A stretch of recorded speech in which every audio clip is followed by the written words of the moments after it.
Ngarang ayuk pung 4:30 tabada Thobal District ki Hairok Police Station ki manung chanba Hairok Part 2 Kaithel Salam Lairakta leiba Khuraizam Nongdambagi loinabi Khuraizam Ongbi Imemcha Kobi masagi chahi 38 lom surabi maunaha ama mapuroibagi yumda jingnaningai oiba mawongda thauri yalaga sirambagi matangda nupi mapamgi laikai Hairok Part 2 maning laikai da ngasi miyamgi oiba mifam pangthokre laikai adugi YDO Club na sinduna pangthokiba mifam aduda Imemcha gi misi adu yamna kanna yaning Fongdok kibaga loinana mifam aduna JAC against the suspicious death of KH Imemcha Koba JAC amasu semkhre tungda miyamgi mifam loiraba matung pangthokpa paugi mifamda JAC adugi convener thokchom mangang chana hai laikhidraba ikhoigi ichal Imemcha gi misi asi yamna chingnaningai oi haujek lamdam asida thokliba tangdu laita daba marak asida asigumba thokdok ama tholakpasi JAC na condemn tawi Misi asigi matangda JAC na Manipur laingakta taliba wakat singi matangda makhatana hai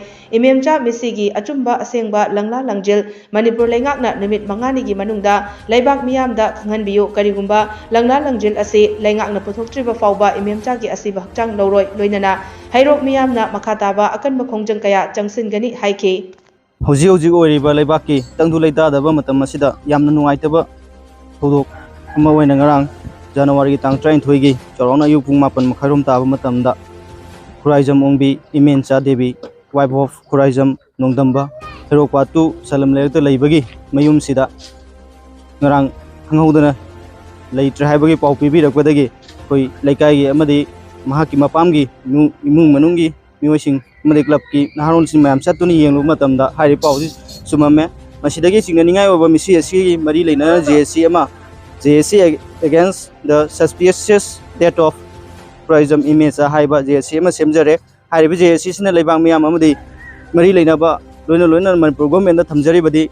misi asigi matangda sumba langlang lanjin numit mangani gi manungda puthokpiu karigumba numit mangani gi manungda puthokpiba ngamdragadi ikoi asiba masa asi koi sumba langlang lanjin puthokti phauba koi oloinam gi damak lawjaroi loina makha taba kari khongjang changsin gadagi haibasi koi leijariba